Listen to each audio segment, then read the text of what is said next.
Practice Test 6. You will hear a number of different recordings, and you'll have to answer questions on what you will hear. There will be time for you to read the instructions and questions, and you will have a chance to check your work. All the recordings will be played once only. The test is in 4 sections. Write all of your answers on the test pages. At the end of the test, you will be given 10 minutes to transfer your answers to an answer sheet. Now turn to Section 1 on page 201.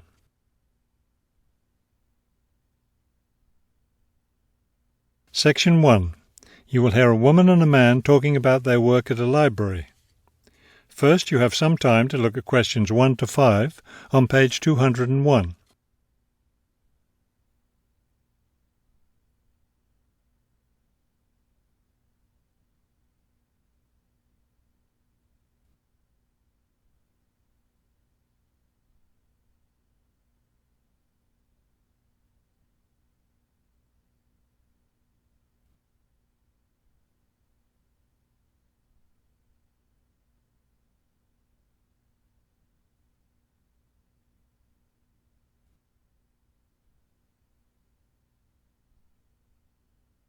You will see that there is an example that has been done for you. On this occasion only, the conversation relating to this will be played first.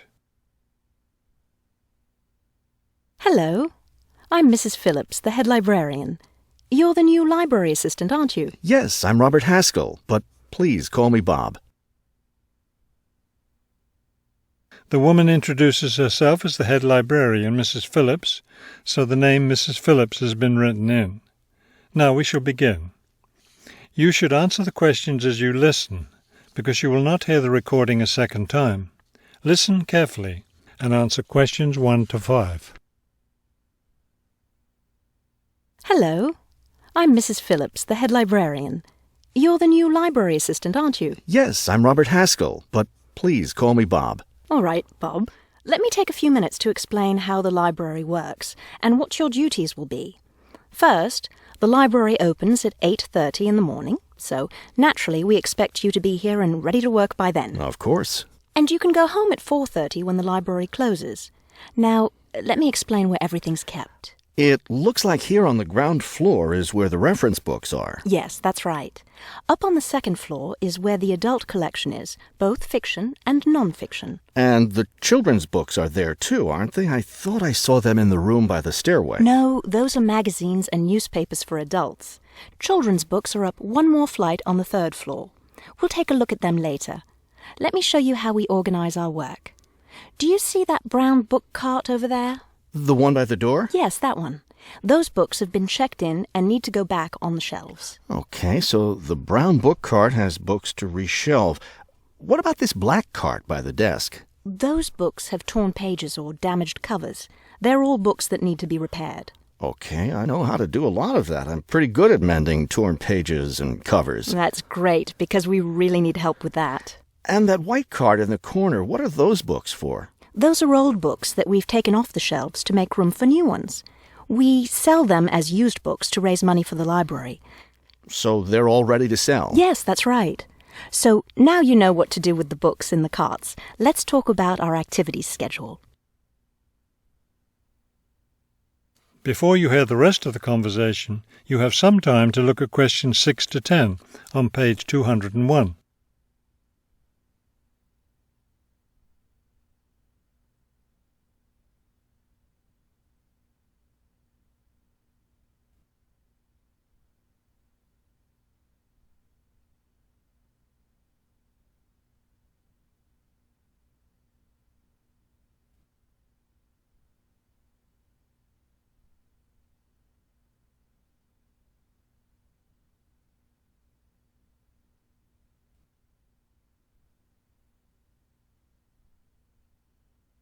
Now listen and answer questions 6 to 10.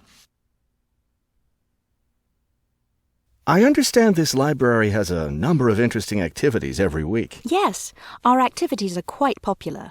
The most popular one is story time for the children. Do a lot of children show up for that? Yes, a good many. It takes place in the children's room on Thursday mornings at 11. Isn't there a family movie night, too? Yes, but it's not at night anymore. We used to have family movies on Fridays when the library is open until 9, but now we have a different activity at that time, so we had to switch family movies to the weekend, Saturday afternoon. How much do you charge for the movies? They're all free. The movie always starts at 2:30 in the reference room, but you don't have to worry about that since you don't work on weekends. And what takes place on Friday evenings? We've just started a weekly lecture series. We have a different speaker every week, and the lectures cover all different kinds of topics. That sounds like something I'd be interested in attending. Good, because we'll need your help with that. You'll be working Friday evenings, and one of your duties will be to set up the meeting room on the first floor for the lecture. What time will you need that done? Let's say by 6:15. The lecture starts at 6:30, and the room needs to be ready well ahead of time. A lot of people arrive early.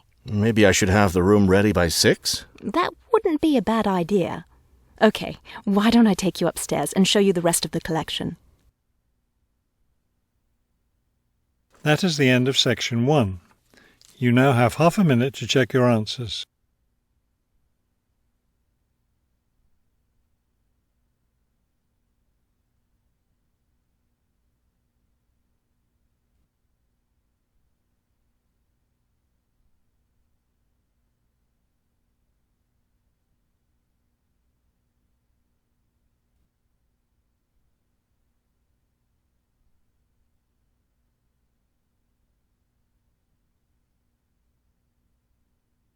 Now turn to Section 2 on page 202.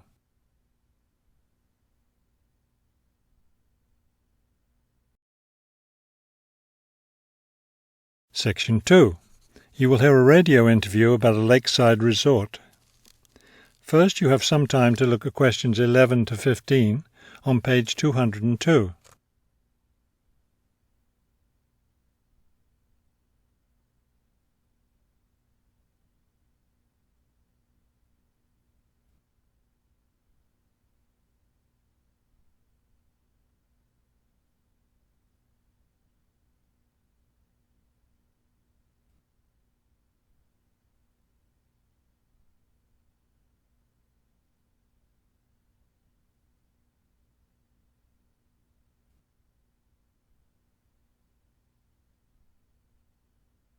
As you listen to the first part of the talk, answer questions 11 to 15.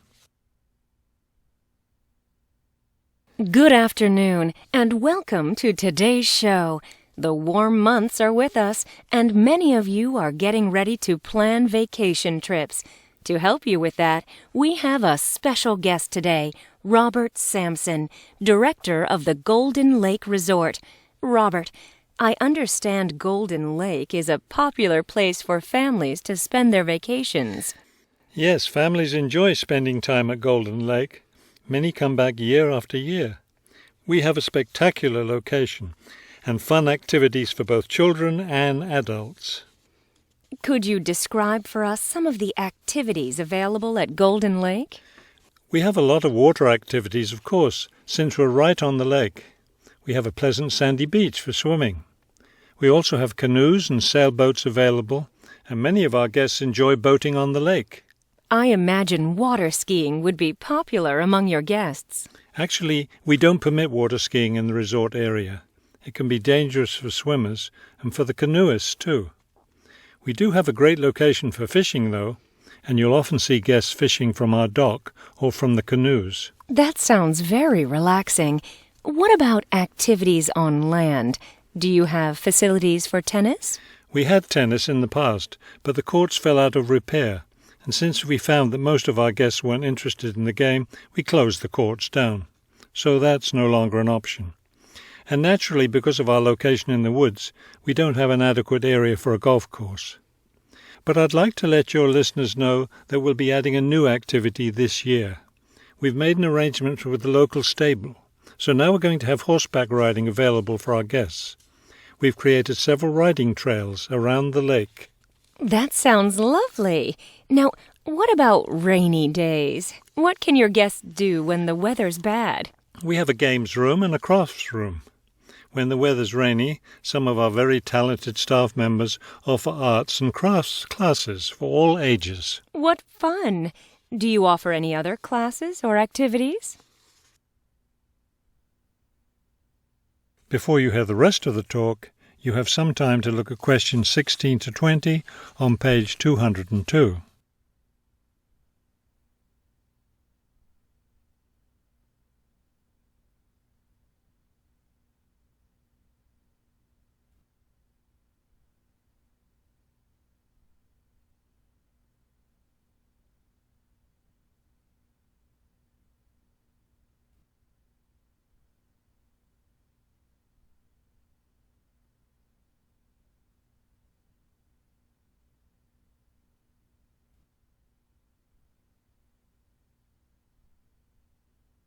Now listen and answer questions 16 to 20.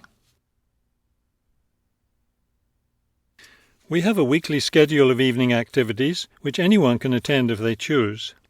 Every Sunday we show a film, always something that's suitable for the whole family. Monday's my favourite night because that's dessert night. Our cook prepares a variety of desserts and we get to taste them all. I'd like to be there for that. Yes, it's great. We get more serious toward the middle of the week. Our discussion night is on Tuesday. Discussion night? Yes, we discuss different current events depending on what's happening that week in the news. Then on Wednesdays, we have lectures. We invite different experts to talk about local history or nature topics. This is actually one of our most popular evening activities. We found that our guests are really interested in learning about the local area. It sounds quite interesting. Yes, we've had some excellent speakers. Thursday nights are totally different because that's when we play games. That's especially fun for the children. The children love Fridays too because that's talent show night. Everyone gets in on that. Staff, guests, everyone. It looks like you have a lot of fun at Golden Lake Resort. We do. And we end every week with big fun, with a dance on Saturday night. Now I understand a little more why Golden Lake is such a popular place for family vacations. With such a variety of activities, there's something for every member of the family there. There is, and I hope your listeners will consider spending their next vacation with us. That is the end of section 2. You now have half a minute to check your answers.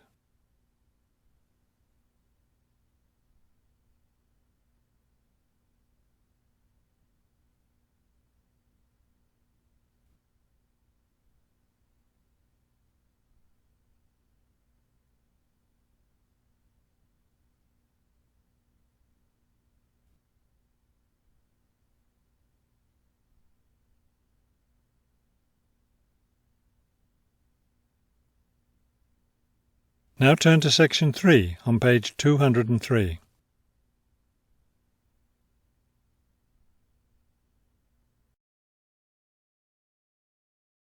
Section 3. You will hear two students talking about a class assignment about wild bird rescue and rehabilitation. First, you have some time to look at questions 21 to 25 on page 203.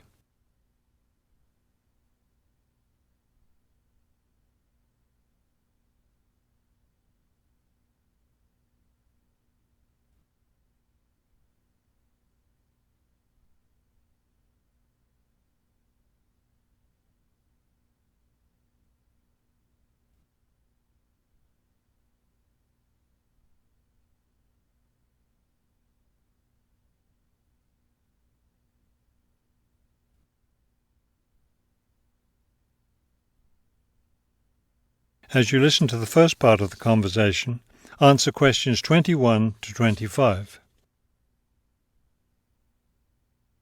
Okay, let's go over the requirements and see what we have left to do. Let's see. We have to give the professor a written summary of the information we've gathered on our topic, wild bird rescue and rehabilitation. The other written thing we have to turn in is a case study of the rehabilitation of one bird. We have the information on that already. Right. All we have to do is write it up.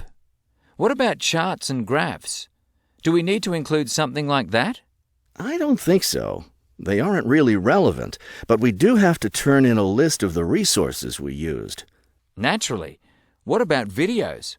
I heard some of the other students were doing that. Well, I guess that must be optional, because I don't see it on the requirements list. Okay, we should start planning our class presentation, since that counts for half the grade. We've looked at lots of sources of information, but I think our best source was the interviews we did with the wildlife rehabilitators. Agreed. That and the journal articles. I think we have enough information from those two sources for the presentation anyhow. The books we looked at weren't all that helpful. I wonder if we should try to bring in some live birds for the presentation. That would be too difficult, don't you think? But we have lots of photos of rehabilitated birds. We can show those. Before you hear the rest of the conversation, you have some time to look at questions 26 to 30 on page 204.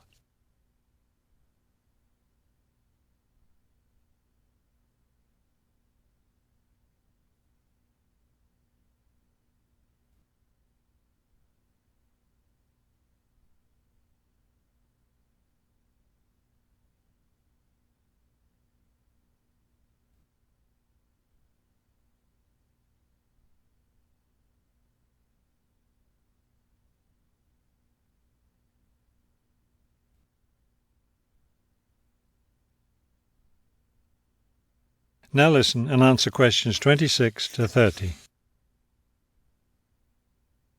Right. Okay, I think we should start by talking about how to rescue a bird. Probably first we should help people understand which birds need rescuing. Yeah, that's really important. Because a lot of times people see a baby bird that's all alone, or they find a bird sitting on the ground and they think it needs to be rescued. And usually, those are just baby birds learning to fly. So we should emphasize that people should only attempt to rescue a bird that's clearly injured. For certain kinds of birds, the rescuer needs to wear protective gloves because some of those birds have sharp claws and can tear your shirt, or worse, injure your face or some other part of your body. Yes, that's an important point. Okay, next, let's tell people to put the injured bird in a box with good air circulation.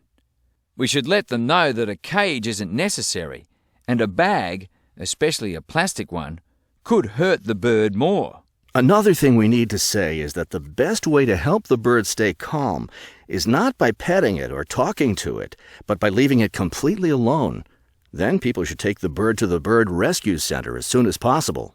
Right, and we should also point out that when they're driving the bird to the rescue center, it's better not to play music on the radio or talk loudly, because those things just stress the bird. Yes, it's better just to speak quietly while you have the bird in the car. Okay, we've got that part covered. Next we should talk about what happens at the rescue center. That is the end of section 3. You now have half a minute to check your answers.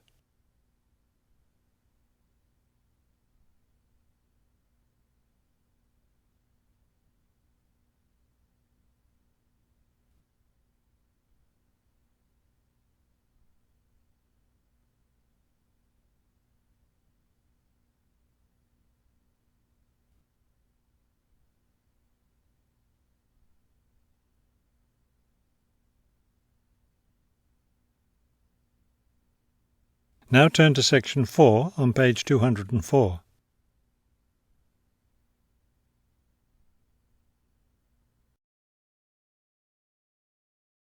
Section 4. You will hear a lecture about the Great Barrier Reef. First, you have some time to look at questions 31 to 33 on page 204.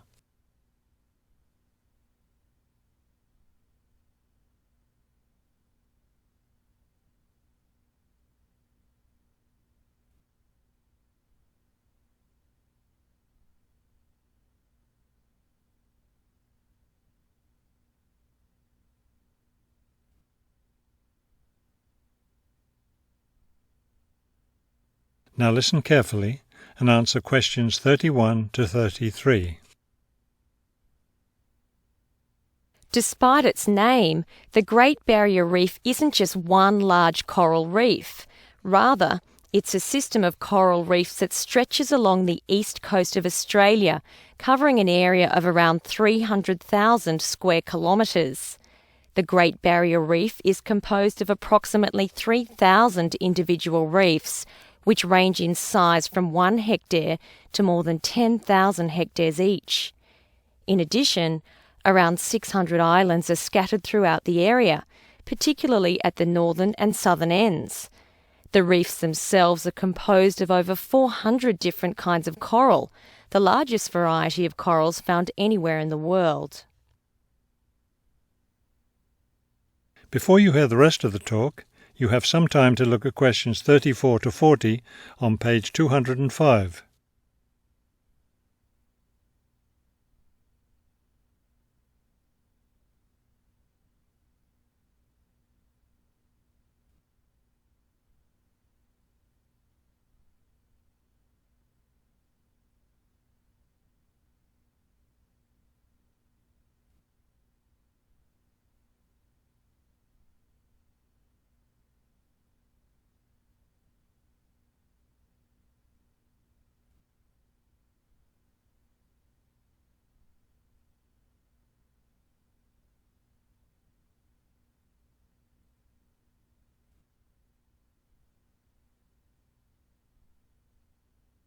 Now listen carefully and answer questions 34 to 40. Thousands of species of sea animals live in and around the reefs. Altogether, approximately 1,500 species of fish inhabit the reef area, including a number of different kinds of sharks. One of the more interesting mollusks to be found in the reefs is the giant clam. This huge shellfish can live for more than 100 years and can weigh as much as 200 kilos. Sea mammals abound in the area, which serves as a breeding ground for certain types of whales, many of which are endangered. Over 200 species of sea and shore birds feed, roost, or nest among the reefs and islands. Many types of reptiles can also be found living among and near the reefs. Saltwater crocodiles, for example, inhabit the marshes along coastal areas. Amphibians include at least 7 species of frogs inhabiting the islands of the reef. Unfortunately, this wondrous area of the world is threatened by climate change. Rising sea temperatures have led to an effect called coral bleaching, that is, large numbers of corals dying off, especially in the shallower areas of the reef. The Great Barrier Reef Marine Park Authority is attempting to find effective ways to deal with this issue that threatens the reef. One proposed solution involves shading the reef in certain areas to help keep the surrounding water temperatures down. That is the end of section 4. You now have half a minute to check your answers.